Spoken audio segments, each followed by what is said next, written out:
Want to update our breaking news right now. Darby Borough Police on the scene of a murder investigation. Police say that a man was shot and killed in the hallway of an apartment complex. This happened in the 400 block of Main Street. Detectives and a medical examiner are now at that scene.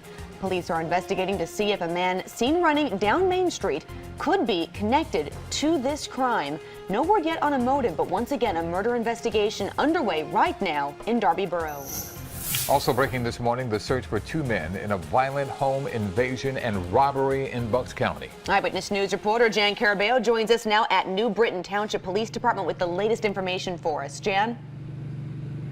Erika and Yuki, police here are still searching for two armed suspects, and for a time they had a very strong lead. They were tracking a stolen cell phone, but it seems now investigators have been disconnected. An old farmhouse in quiet Chalfont, Bucks County became the scene of a frightening home invasion and robbery overnight. Just after midnight, four young men who live here were taken by surprise when two masked men broke in through a back door. They kicked in the door, entered the house, gathered everybody together, got them down on the floor, demanded where valuables were. There wasn't a lot. Police say the house on Limekiln Pike was targeted, but it seems the suspects expected more. They knew a female occupied the house. They were asking where she was. She wasn't home. Police responded in a minute, but the suspects had already gotten away with some cash, electronics, and one cell phone. Police were able to track the suspects for a time by that phone. In Montgomery County, one pinged and the phone was turned off. There's only one phone that was taken. Police will return to the scene later for further investigation, and all five who live at the home have now been questioned. They were too shaken up and had no comment as they left police headquarters Friday morning. During the break-in, one of the roommates in his 20s was pistol whipped. They seemed all right, I guess. They seemed all right. They might have a headache later on. Now, these roommates rent this house. They range in age 21 to 28. Police say they haven't really visited this home in the past, only for things like parties. So they say again that this neighborhood need not be on alert, that this was not a random attack. We will continue to follow this story, but for now, we are live outside of the New Britain Police Department here in Bucks County. Jan Carabeo, CBS 3 Eyewitness News. Thanks, Jan. We'll get back to you shortly. Well, this morning, firefighters are making headway in battling a wildfire in Burlington County. More than 700 acres have scorched the Wharton State Forest. It's burning off Route 206. Eyewitness News reporter Justin Finch joins us now. He is in Chemung with an update on that fire. Good morning. Erika, Yuki, good morning. The weather and wind could really help or hinder efforts this morning. We're told right now it's leaning towards the helping side. This area right now is under a dense fog advisory, but already we have seen the New Jersey Forest Fire Service head into Wharton State Park, or rather forest, to continue to fight back these flames. Let's take you now to video of what we saw here last night. More than 700 acres burning out here. Then late yesterday came word that the fire had been mostly contained. This all-day effort waged rather to help crews gain the upper hand. We also saw 75 firefighters on the ground setting back fires to knock down the stronger flames here. Additional volunteer firefighters were also called in to guard an old church here in the area where this fire was burning. Now, reinforcements also came down from above, helicopters and planes dropping water. Take a listen. We can get real close. We can go to treetop level. If we had to, we could punch in if there was an area where we could put the bucket closer to the ground inside the trees. If there was a specific spot that we had to get to, we could do that. And it's this system is very accurate for spot fires that would go across the line or improving the line. It's a really effective means of water delivery.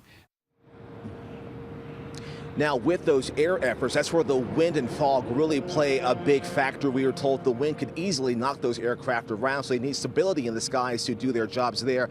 Also, the fog affects visibility, so as of right now, the planes may not go back out until much later in the afternoon once all this fog has burned off. And I know for your commute this morning in this area, you may find that it may be slow going. Smoke and fog are playing a factor in your commute along Route 206 near Outside Road. And we are live here in Chemung. I'm Justin Finch, CBS 3 Eyewitness News. All right, Justin, thank you.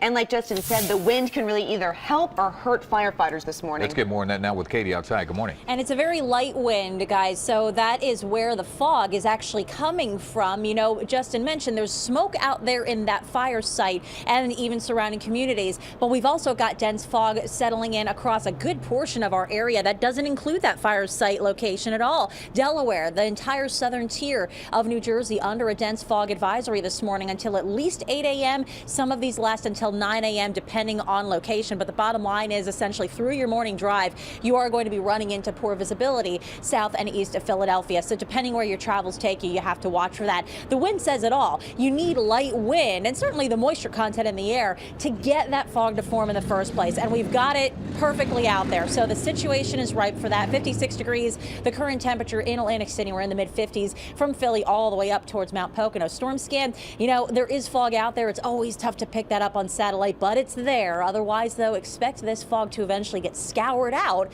by the sunshine. The sun is now up, and it will do its part to help get rid of the worst of that low-lying cloud cover, and we'll have a very easy time this afternoon, rebounding right back into the mid-80s in Philadelphia. Looks like a nice afternoon for everyone, actually. Victoria? Looking forward to it, Katie. Thanks so much, and good morning, everybody. If you are traveling out and about right now, I would say that, yeah, the niceness probably lies up where the not-so-niceness lies down on the roads, because we're now finally starting to see some of that rush hour pick up if you are traveling on 95. And this was a great shot. Shout out to my producer, Tim.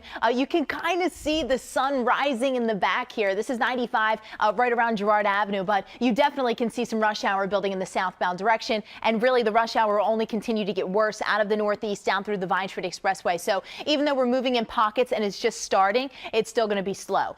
If you're traveling northbound on 95, not too much to worry about there. And because of the slight haze that we have right now, sun glare isn't too much of a problem, but you do want to take it easy anyway. Also in Ridley, we do have an accident on Franklin Avenue at Amisland Road, vehicle struck a pole there, so you do want to be mindful. Try to avoid it if you can, but no major delays for mass transit. Erica? All right, Victoria, thank you. A rowing tradition returns to Philadelphia. The 2015 Dad Vail Regatta gets underway this morning, and crews from all over the country and Canada, they're lining up on the banks of the Schuylkill. It's time to get it on. Eyewitness News reporter Nicole Brewer joins us now. She's on Kelly Drive this morning with more on how the teams are preparing for today's event, the weekend event. Hey, Nick.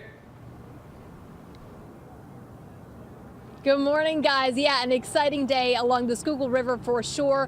The first race actually pushes off at 7 a.m. But before the experienced rowers make their way down the river, a couple of novices tried their hand at rowing.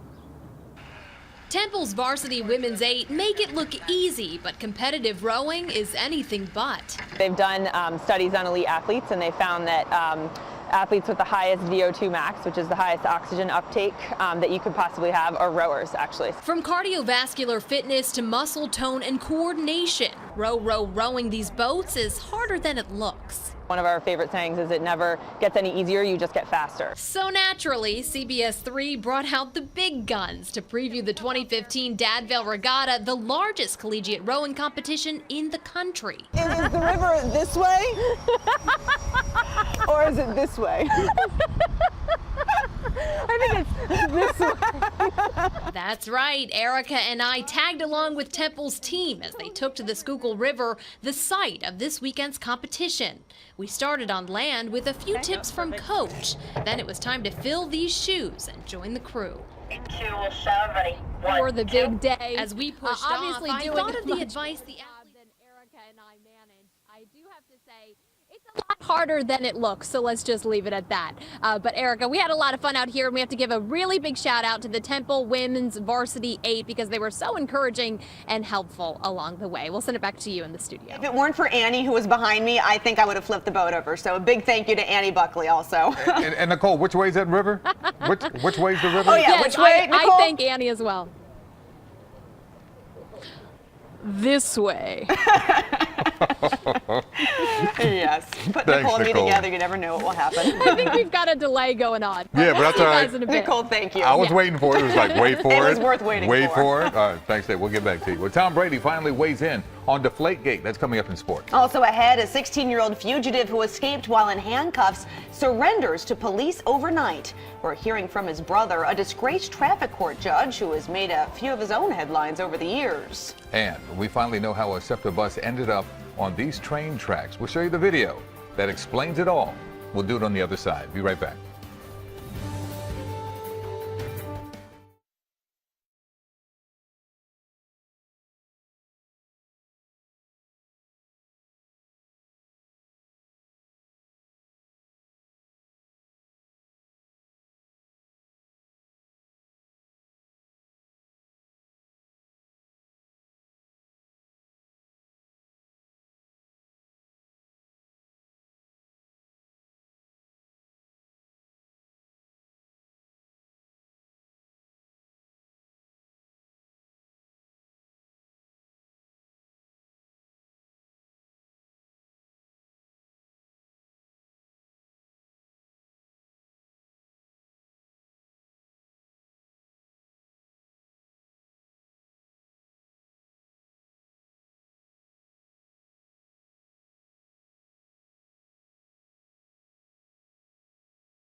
We'd like to update what's happening in Nigeria right now, where extremists have attacked another school.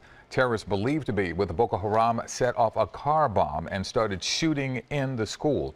5 students, I'm told, were shot and 45 others were hurt trying to escape all the chaos. This all happened at a business college. One of the attackers was killed when his car bomb blew up in the parking lot. More updates throughout the morning. Meanwhile, Chopper 3 is flying over breaking news right now in North Philly. You're looking live at the aftermath of a row home fire on Dillman Street that sent 2 people to the hospital. We're told one of the victims was found laying face down on the sidewalk, and firefighters pulled the other victim out of that home. Both are being treated for smoke inhalation. The flames also spread to a neighboring home. But as you can see, the fire is out right now. Erika? New this morning, teenage fugitive Hashim Singletary has turned himself in. That 16-year-old, accompanied by his lawyer and family, walked into Southwest detectives late last night. Singletary's been wanted since Wednesday, when he escaped from private contractors that were hired to transport him from Florida to Philadelphia. The teen's brother, disgraced traffic court judge Willie Singletary, spoke on behalf of his family. We talked to our brother because we're a close family and we work together. And so we wanted to make sure that we got here safe. And I'm happy, not because of the situation, but this didn't turn out like a Baltimore. This didn't turn out like a Ferguson. Now, police say that teen has a long criminal record. He was wanted by authorities for crimes including home invasion and armed robbery. Willie Singletary, meanwhile, was sentenced in March to 20 months in federal prison for lying to the FBI about ticket fixing.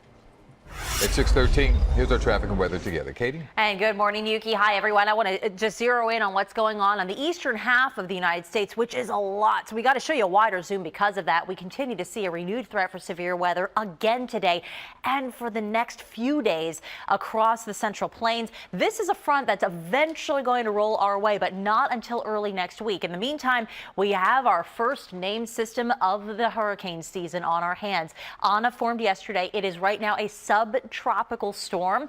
So it isn't, for one thing, going to be the strongest storm we've ever seen. It's also not going to have any direct impact on us, but indirectly, absolutely. In fact, we're already finding some low-lying cloud cover coming out to us, especially towards the shore points here, with an onshore flow developing around high pressure to the north and low pressure to the south. It just funnels that moisture in. So fog is also an issue tomorrow morning, Sunday morning, but we regardless keep the mid-80s, and even heading into next week, then it starts to get steamy. This is going to feel like summer to you. Check it out. Mid-80s at minimum for the next few days. We even flirt, keyword flirt, but still flirt with 90 on Tuesday. That's going to be a steamy one for our area. By Wednesday, though, it does start to turn cooler for us. Mid-70s, the expectation, and we can expect to see more sunshine out there by that point. So in the meantime, again, temperatures are starting to really heat up out there. So mid-80s right from now through the weekend and into early next week. Flirting. Crazy stuff. No kidding. Just a little flirting, very, Okay. very harmless flirtation going on With there. 90. A wink and a smile. Exactly. Hey, 90. Hey. How you doing? Good morning, young lady. Good morning. Hey, everyone. Hey, everyone. Well, let's get outside because rush hour is definitely kicking in high gear. If you are traveling on parts of 95, I would say that's the slowest. Schuylkill Expressway, however, right around Girard Avenue, it's not awful, but the eastbound side is picking up ever so slightly, even more approaching the Vine Street Expressway, and then westbound as you maneuver through that pocket approaching City Avenue out through to Belmont, and that will only continue to grow. As we take a look at some of our speed sensors, I mean, speed sensors aren't reflecting too much, but take a look at that 13 on 95. 95 is the worst right now out of the northeast down through to the Vine Street Expressway. Even some of that slowdown is starting right around the area of Academy, so right even out of Woodhaven is where you really get slow, so keep that in mind. And also keep in mind of construction that we have going on in Delaware on 202 southbound, the ramp to 95 northbound. It's closed until 5 a.m. Monday, starting on Saturday. Yuki? Tori, thank you. Checking our headlines right now, police are investigating a deadly shooting in Darby Borough, Delaware County. One person was shot and killed inside an apartment complex on the 400 block of Main Street about 1 o'clock this morning. So far, police have made no arrests. Also breaking this morning, a home invasion in Chalfont, Bucks County. New Britain Township police say that 2 armed men forced their way into a home on South Limekiln Pike around midnight last night. Those men got away on foot with cash and electronics. And officials say a forest fire in Chemung Township, Burlington County is about 50% contained right now. The fire burned about 700 acres since it broke out yesterday afternoon. Be right back. Sports coming up.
Well, in sports, the quarterback of the Super Bowl champion Patriots is addressing the Deflategate scandal for the first time since the NFL released its report.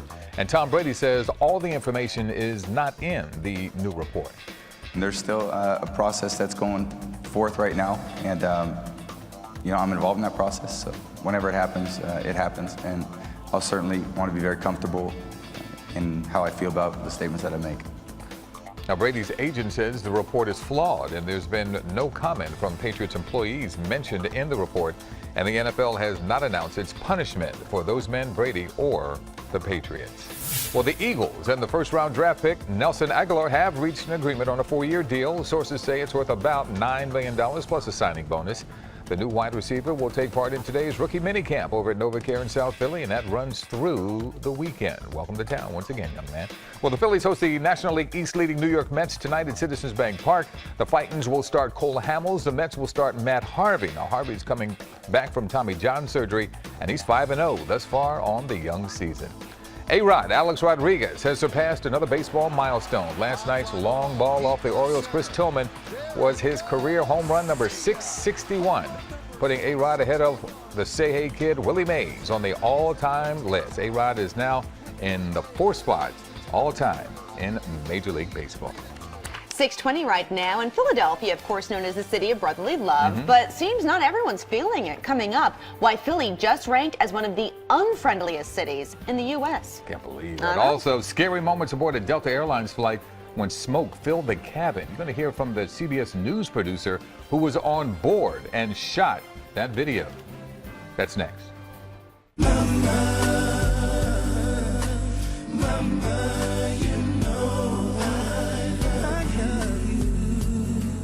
Yeah, Philly's own Boys to Men as we get set for Mother's Day weekend. Mother's Day is Sunday as we honor and pay tribute to all our mothers, past and present. Good morning, family. Glad you're with us. And future, like Katie. And future, that's right.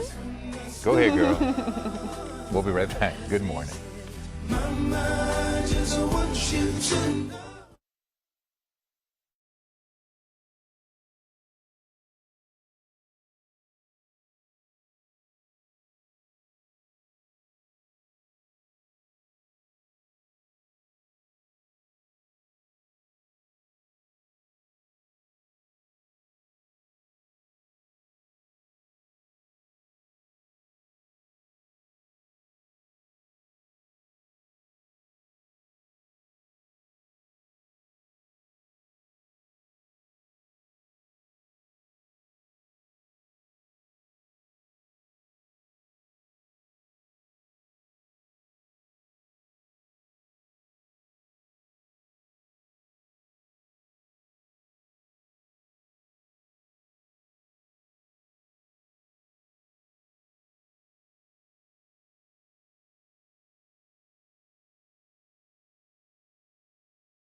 Just past 6:23 on your Friday morning. Hey, Katie. And good morning, Erica. Hi, everyone. We are dealing with some pretty dense fog south and east of Philadelphia. But even though when we take you out here to Skycam 3, it looks like there's the thinnest little haze out there. The sun is now up, and more than anything, it's just a bright, sunny start to the day. Currently 55 degrees at Philly International. Humidity is up there, though. You've got moisture to work with, and it's going to turn steamier and steamier with time. Happy Mother's Day, everybody in advance, of course, but by Sunday morning and probably tomorrow, too. We start the days off with some fog, and on Mother's Day itself, easily expected to hit 86 degrees, well above average. Victoria. Thank you so much, Katie, and good morning, everyone. So it's a very foggy and hazy morning start.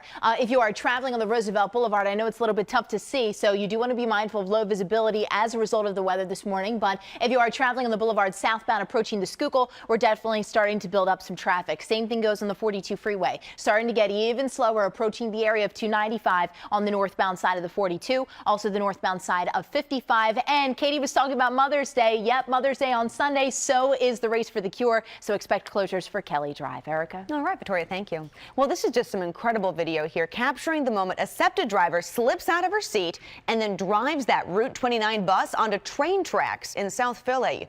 That bus was traveling on Columbus Boulevard Tuesday when it made a U-turn at Dickinson Street.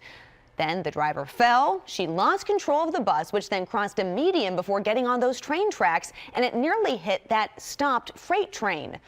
Eyewitness News spoke with SEPTA about why that driver was not wearing a seatbelt. It is definitely something that she should have been wearing. And if she had had that seatbelt on, I'm sure we would not be looking at this accident.